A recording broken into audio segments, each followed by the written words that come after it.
Programa Viva com Mais Saúde. Patrocínio: Morelli Ortodontia, Unimed Sorocaba e Unip Sorocaba.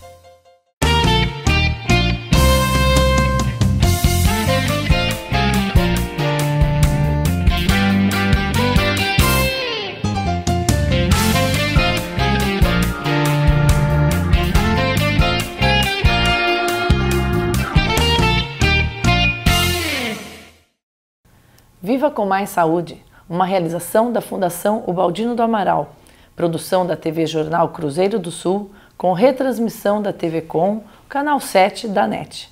Hoje estamos recebendo em nossos estúdios o pediatra e infectologista Dr. Carlos Alberto Lazar, coordenador da disciplina de moléstias infecciosas da PUC São Paulo.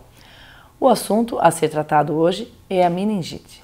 Muito obrigada, Dr. Lazar, seja bem-vindo aos nossos estúdios. Muito obrigado pelo convite para colocar esses comentários sobre uma doença tão importante para o público em geral, que é a meningite. Que às vezes é passada um pouco desapercebida, é uma doença que o senhor me contava um pouco antes da gente começar a entrevista, que é um pouco complicado o diagnóstico dela. Mas primeiro explica para a gente aqui, para o pessoal de casa, o que é a meningite, Dr. Lazar? Meningite é um processo inflamatório, infeccioso, das membranas que envolvem o cérebro e chama-se meninges, daí o nome meningite. A causa pode ser bacteriana, pode ser viral, pode ser fungo, pode ser protozoário, então tem várias causas. Mas as que nos interessam mais é a meningite bacteriana, que é uma das patologias, uma das doenças mais graves que podem incidir sobre a criança, sobre o adolescente, o adulto e o idoso. Até o idoso, porque antigamente, né, a gente não é muito antigo, né, Dr. Lazar, mas quando a gente era criança era muito assustadora o índice de meningite entre as crianças, era algo que preocupava muitos pais, sempre na escola tinha alguém que tinha tido meningite, que foi internado, e existia essa preocupação maior, parecia-se que mais com as crianças, hoje chega até aos adultos e idosos, como o senhor está falando? Isso, está mudando um pouco o perfil de acometimento das meningites, porque as crianças têm mais proteção através das vacinas. E nós temos então um comprometimento do jovem, do adulto, do idoso, então muda o perfil. Mas em todos os casos, ela é grave. E ela é mais grave nos extremos da vida, ou no lactente, aquela criança pequena, antes de 1 ano, e no idoso. Não é? O idoso acima de 60 anos, ela se torna um quadro mais grave.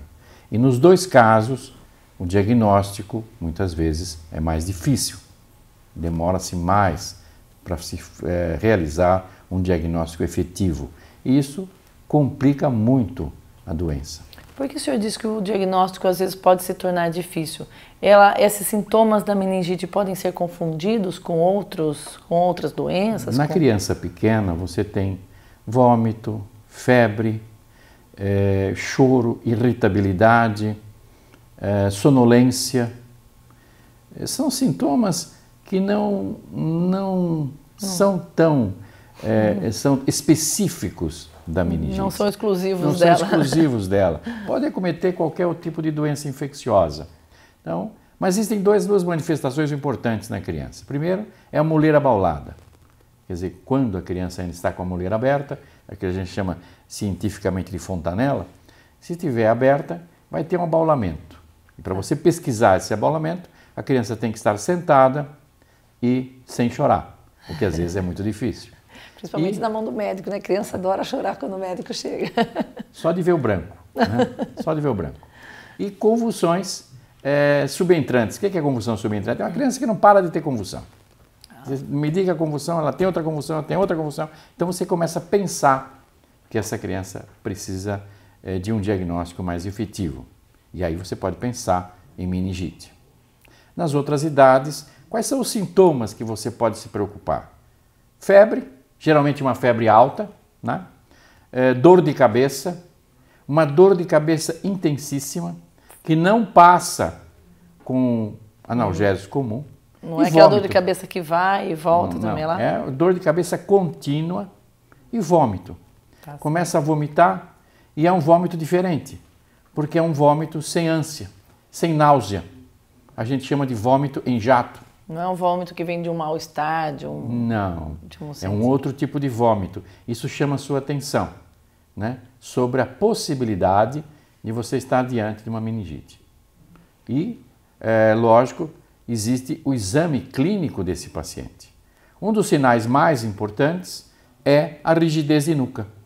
Porque sempre falam, está com dor no pescoço, estou com meningite, vai correndo ver. Não, acontece aí essa dor, preocupação. é muito comum me ligar e falar, estou com dor na nuca. Dor na nuca não significa nada, né? É rigidez de nuca, é dificuldade de fazer a manobra de flexão da cabeça do pescoço. Então não é que está com dor, é uma dor muscular, ela tem uma rigidez, uma movimentação. Tem uma rigidez. Isso chama a sua atenção também sobre o diagnóstico. Existem outros sinais que são mais elaborados, que permitem também te ajudar nesse diagnóstico.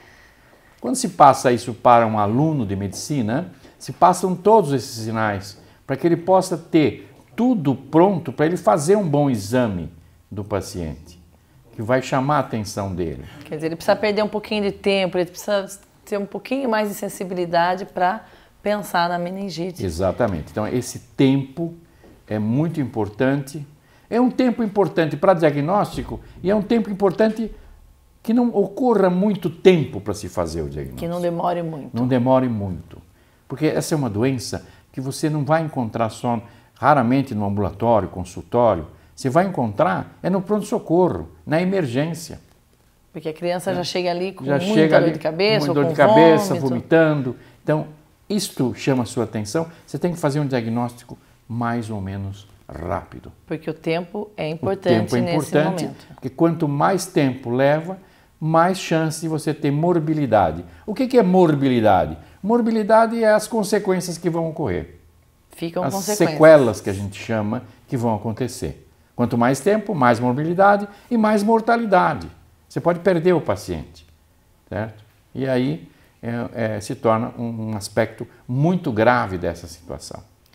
Então, por isso, com toda essa parafernália de rapidez, você consegue, muitas vezes, resultados melhores. E as consequências e as sequelas menores. Quais são as sequelas que podem ficar numa criança, num adulto?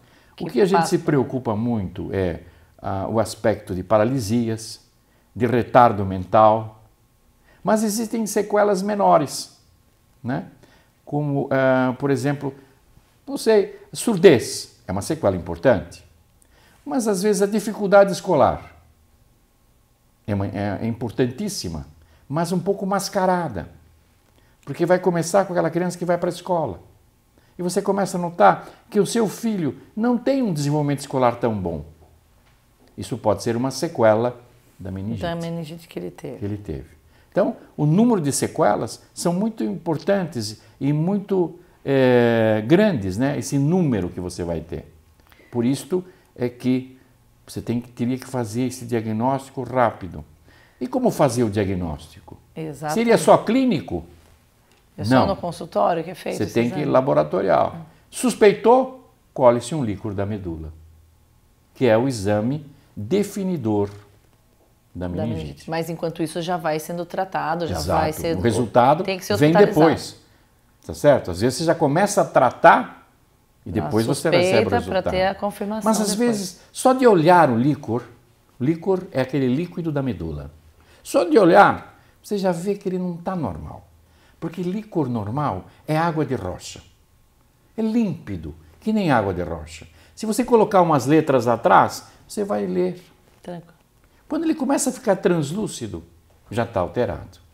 Então já o aspecto macroscópico, olhando, você já consegue imaginar o que está ocorrendo. E o senhor me falava das sequelas. A gente sabe que aqui em Sorocaba até nós temos, e eu sei que o senhor também faz parte, é voluntário na creche Maria Clara. Ela é feita para... O número de sequelas, de crianças sequeladas, com retardo mental, com a chamada paralisia cerebral, de meningite, é muito grande. Está aí um movimento, né, uma instituição que se atende dedica a crianças com deficiências, mas algumas que o senhor estava me contando são provenientes da meningite. Da meningite. Então, as mães contam que tiveram meningite, às vezes em tenra idade, alguns meses de vida, né? E dali para frente, porque veja bem, você consegue proteger as crianças, mas às vezes, com um mês, a criança não tomou vacina. A vacina com 2 meses, vai começar a tomar. É verdade. Entendeu? Então, nesse período, você não tem. Você está com uma imunidade baixa, uma resistência baixa do seu nenê, do seu lactente, e a vacinação está começando. E por isso é importante, porque a gente às vezes vê, senhor, desculpe a minha observação, mas a gente vê muitas mães saindo com crianças muito pequenas, muito novas, indo a shopping centers, a grandes centros com aglomerações. Isso deve ser evitado, doutor Lazar? Exatamente. O grande transmissor da meningite, a grande forma das meningites, é principalmente no inverno. É no inverno que a gente tem mais casos, porque as pessoas se aglomeram mais no inverno. Ficam nos se juntam mais. Menos circulação de ar, então, mais fechado. Para que levar uma criança de baixa idade no shopping? De meses no shopping? Ela não vai aproveitar nada. Exatamente. Tá, e não está tem aí nenhum proveito. Correndo risco. Está correndo risco, porque aí existem muitas pessoas. E eu vou falar uma coisa importante. Tem os transmissores, pessoas que têm, por exemplo, a bactéria na orofaringe. Ela não tem meningite, mas ela tem a bactéria. Ao se aproximar da sua pessoa, por exemplo, ela pode transmitir essa bactéria para você. E você, no momento que você está com a imunidade mais baixa, você pode desenvolver a doença. Quer dizer que a pessoa pode transmitir sem estar E quando você tem um nenezinho pequeno, você já sabe que ele tem imunidade mais baixa. Com certeza. Você já sabe. Ele vai ser o primeiro a ser contaminado. Então essa pessoa, ela não tem nada, ela está saudável. Mas ela tem a bactéria na orofaringe. Seja um meningococo, um pneumococo, está lá. E na hora que ela fala, que ela se aproxima, que ela se beija, que ela fala, ai que nenezinho bonitinho, deixa eu pegar no colo, deixa eu dar um beijo, tá? Uma maravilha. Por né? isso vai o recado, doutor Lazar, pediatra, já super aglomerações é bom evitar. Evitar, até que todas as vacinas sejam Você está bem vacinado? Não está. Tá certo? Por alguma circunstância, aquela criança não tomou a vacina na época propícia também. Pode acontecer. Demorou para tomar vacina. Então espera um pouco mais para levar aquela criança. Com certeza. Tá. Essa transmissão, o senhor está falando, ela é apenas via aérea? Via aérea, principalmente via aérea, uma grande transmissora, ou contato com secreções. Mas principalmente por via aérea é que você transmite esses 3 agentes principais, você transmite. É lógico que vírus também transmite, por via aérea também. Então, as meningites por vírus, você não tem vacinação. Mas você tem a meningite também. Então, é possível transmitir. Aí vem a sua pergunta. Evitar aglomerações. Isso é um método preventivo. Você está prevenindo. Isso nós estamos falando de um bebezinho que a gente está segurando o bebê até ele ter um calendário maior de vacinação, até o leite materno que ele está tomando fazer um efeito protetor importante, que faz, tá certo? Ou seja, até 6 meses, por exemplo, ele já está com uma vacinação muito boa. Já tem uma resistência maior. E certo? É uma coisa simples. Agora, que todo mundo pode fazer. Se é uma necessidade absoluta, tá okay. Tudo bem. Mas se não for uma necessidade absoluta, deve ser evitado. Eu vejo às vezes crianças pequenininhas levadas para cá, levadas para lá, levadas para cá, para lá, para cá, para lá, e sem aproveitamento nenhum. Vamos lembrar que a criança não é um troféu para ser exibido. O doutor Lazar com experiência de consultório, experiência clínica. Exato. E essa dica é uma dica muito importante. Não custa nada, não tem custo, não tem classe social, porque essas doenças atingem a todos, não é? Isso. Infelizmente. Atinge a todas as classes. Tá certo? Porque eu vou viajar para o Caribe, vou levar um nenezinho de 1 mês, 2 meses para o Caribe, para fazer o quê? Nada. Não tem necessidade. Não tem necessidade. E esses diagnósticos que o senhor diz, né? Os sintomas podem ser confundidos com algumas outras doenças que são similares? Pode, que dão as mesmas coisas, né? Você pode ter uma intoxicação alimentar, que vai dar vômito, vai dar diarreia, vai dar febre, uma infecção intestinal, outras infecções, uma infecção pulmonar, tá certo? Que poderia dar uns sintomas mais ou menos semelhantes, principalmente febre, vômito, falta de ar, né? Então, nem sempre os sintomas são específicos, porque muitas vezes você não encontra tudo como se fosse uma figura de livro. Pode ter um sintoma. Pode ter um sintoma ou outro. Todos. Então, às vezes é complicado o diagnóstico. E aí entra muito o tempo que você tem para raciocínio. Olhando uma criança e vendo, ou um adulto, né, também, examinando bem essa criança, examinando bem esse adulto, né? Conta-se que Miguel Couto, que foi um célebre médico no Rio, uma senhora chegou a ele e perguntou: doutor, eu tenho isso, o que o senhor acha? Ele disse no meio da rua: tire a roupa, eu só examino sem roupa. É complicado, certo? Né? Entendeu? Por quê? Porque ele já mostrava há muito tempo atrás que você tem que examinar a pessoa. Não pode sair porque jogando não um pode diagnóstico. Só olhar para a pessoa e falar: o senhor tem isso. Não dá, né? Já examinando direitinho, fazendo todos os trâmites, você às vezes tem dificuldades.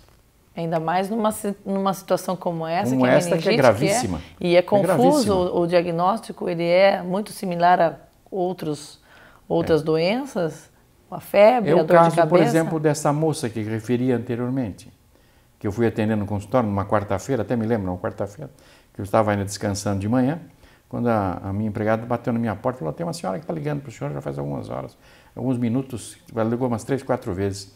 Aí ele me levantei, fui perguntar o que era e tal. Ela falou: minha irmã está muito mal, não está respondendo, faz 3 dias que está com febre, vomitando. Chegou no consultório, levei imediatamente para o consultório, examinei e falei: meningite. Tinha uma rigidez violenta, ela só falava de dor de cabeça. A única coisa que ela expressava era dor de cabeça. Não conseguia nem ter muita reação. Entrou em coma, ainda. Estava até pouco tempo na Santa Casa. Ou deve estar ainda. E jovem? Jovem, depois de um parto. Lembrar que as gestantes, quando dão à luz, a imunidade delas é baixa. Também devem evitar, as aglomerações. Ela pegou a meningite com 1 mês de vida do lactente, do nenenzinho. O nenenzinho já tem 4, 5 meses. Ela não conhece o filho ainda. É bastante grave. Bastante grave. E o tratamento é a hospitalização. Hospitalização. O tratamento, depois que você faz o diagnóstico, é hospitalização. Você precisa de doses de antibióticos em altas doses para alcançar lá em cima o centro nervoso, o sistema nervoso central. Então, precisa ser altas doses.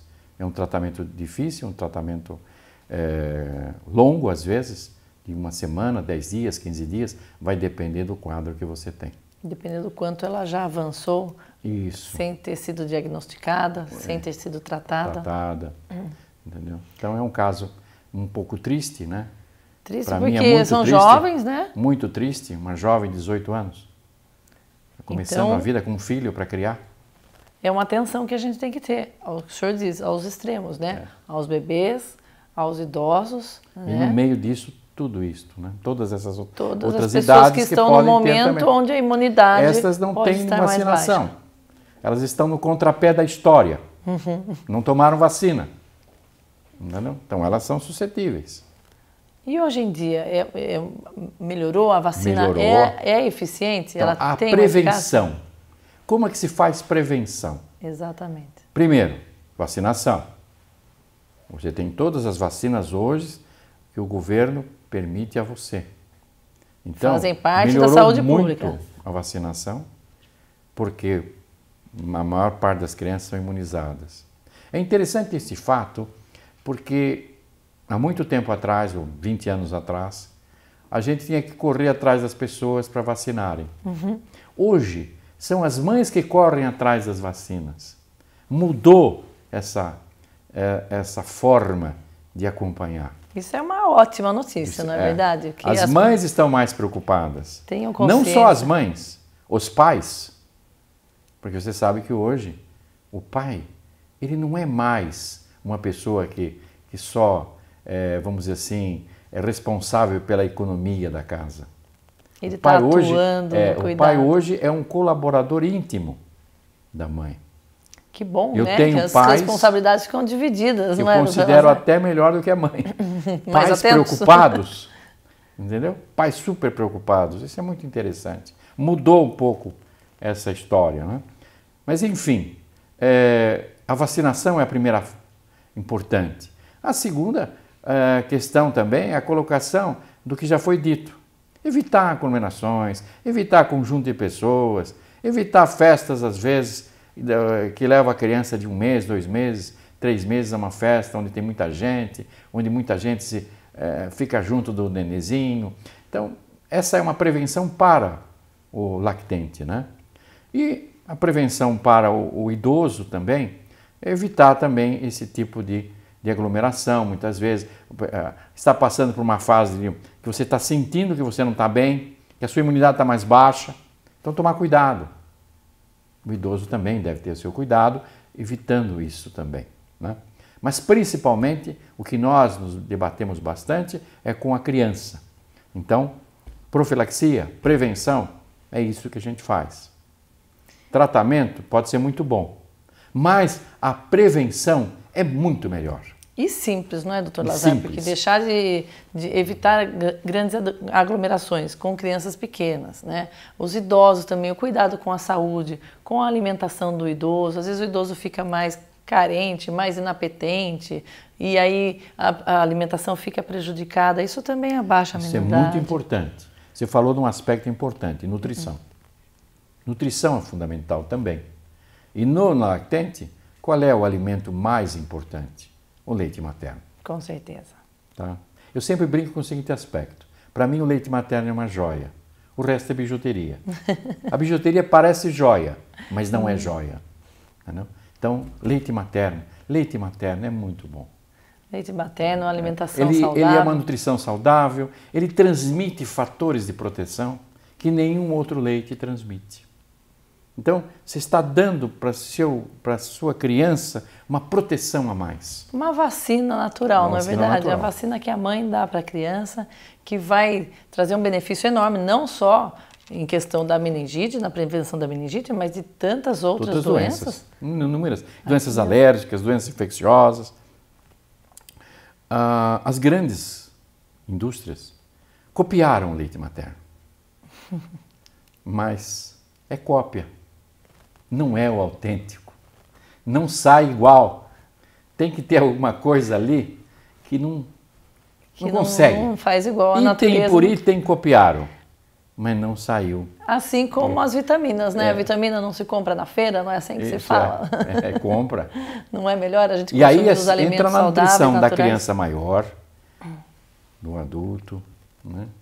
Na criança maior, aquela nutrição natural, que é muito bom.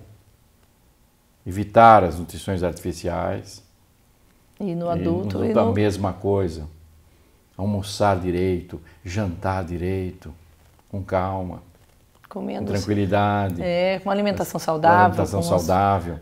Tudo isso é importantíssimo na prevenção desta doença e de inúmeras outras doenças. O que se bate muito é sobre isso, né? Sobre esse tipo de alimentação. A nutrição, portanto, é um outro fator que não tinha comentado, mas que também é importante na prevenção. Então, são vários fatores que previnem as doenças e, no caso, previnem também a meningite. Porque a pessoa que está sendo saudável, que está bem cuidada, a imunidade dela está sempre melhor e menos vulnerável a infecções e bactérias. Às consequências de uma meningite, tanto no aspecto agudo, como no aspecto depois das consequências, das sequelas, das complicações que você vai ter num processo meningítico, né?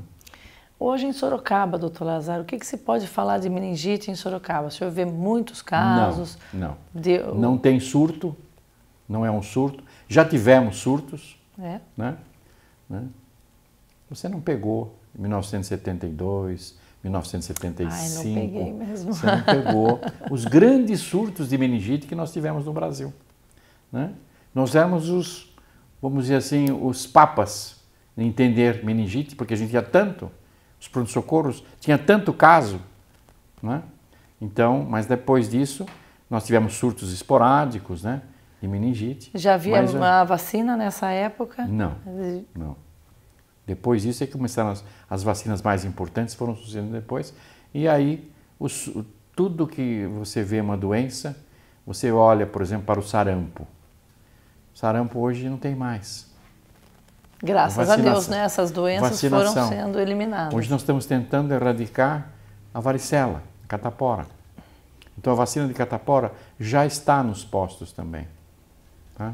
Por quê? Porque à medida que você vai fazendo essa prevenção, você vai erradicando a doença.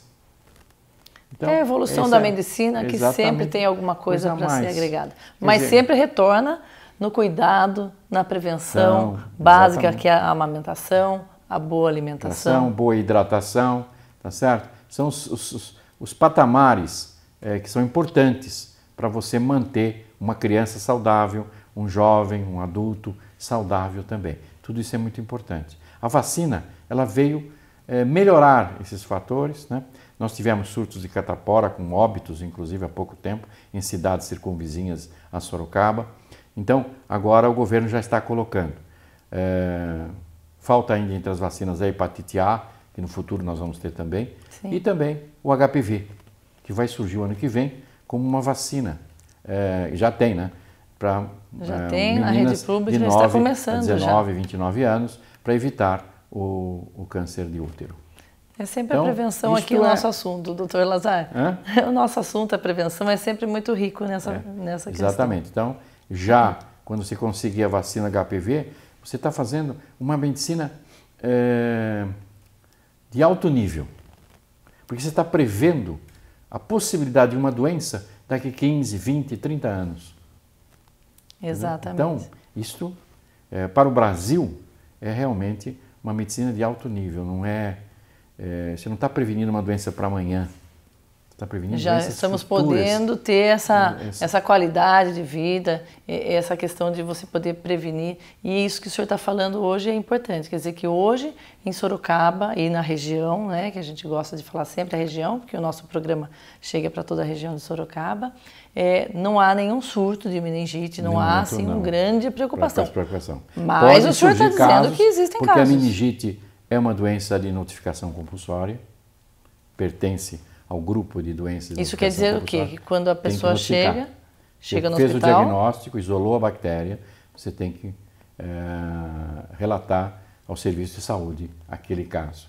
Porque aí você vai ter uma necessidade de fazer uma profilaxia nas pessoas que tiveram contato íntimo com aquela pessoa. Tá certo, doutor Lazar. E às vezes até precisando ser isolado o paciente. Exatamente. Nós chegamos ao final de mais um programa Viva com Mais Saúde, já agradecendo a participação do nosso entrevistado. O Viva com Mais Saúde trouxe hoje o assunto meningite e você pode assistir a esse programa no site Jornal Cruzeiro do Sul, www.cruzeirodosul.inf.br e na TV Com, o canal 7 da NET. Viva com Mais Saúde vai ficando por aqui e esperamos você no próximo programa. Até lá!